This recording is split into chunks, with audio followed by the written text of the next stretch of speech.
Today we're going to talk about the backwards bucket list. Now, you've probably heard of the concept of the bucket list, the idea being you create a to-do list, essentially, of things that you want to do before you die. It's a little morbid if you think about it, but the idea is fantastic. It's really saying that I don't want to be on my deathbed looking backwards going, I always wanted to do that. I wish I would have done this. Life is too short. You've got to make sure that you're focusing on what you want. But the backwards bucket list kind of adds a slightly different element to this. Your backwards bucket list isn't about what you do want. It's about what you don't want to do anymore. Now, every one of us has habits that we've had probably for a long time that we absolutely are completely aware that get in our own way. There are things that we don't really like, we'd like to change. There are things that we talk about all the time. If you don't know what I'm talking about, any New Year's resolution you've ever made, that's what I'm talking about. Chances are you've made the same New Year's resolution at least twice, if not 4 or 5 or 12 times. The reality is, we focus in a very incorrect way.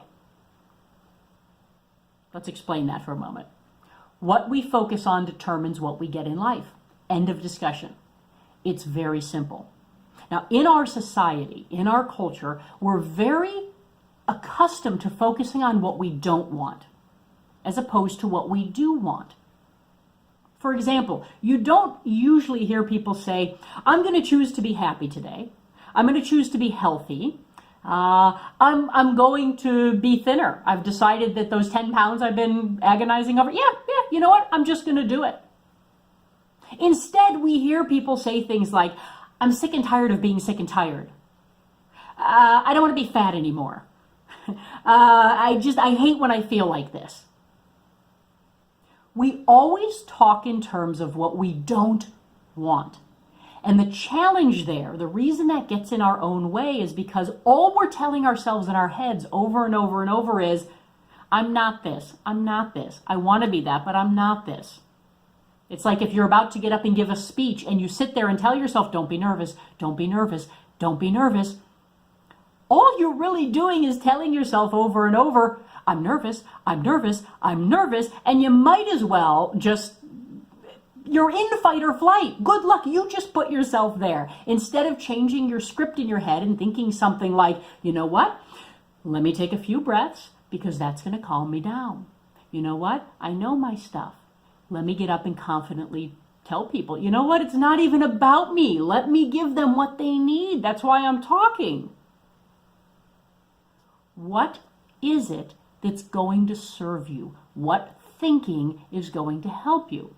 If you're ever thinking what could go wrong or what you don't want, that's exactly what you're going to get. Our thinking creates everything that happens in our life. So if you don't like what's happening in your life in some aspect, change your thinking about it and it will begin to change that aspect of your life. Think about it. When the weather forecaster says there's a 20% chance of rain, if you're the type of person that goes, oh, great, it's probably going to rain today, and then you spend the day looking for and waiting for the rain and talking to everyone about the rain. Well, it's supposed to rain today.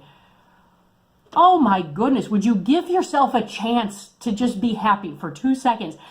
If somebody tells you there's a 20% chance of rain, they just told you there's an 80% chance of sun. Did they not? Where you choose to focus determines where you head in your life. You create the map. You create the story. What is it you're telling yourself? Is it helpful in serving you or not? So, beginning today, I want you to start catching yourself and tallying. How many times do you say things to yourself? I don't want to do that. How many times do you do that throughout a day?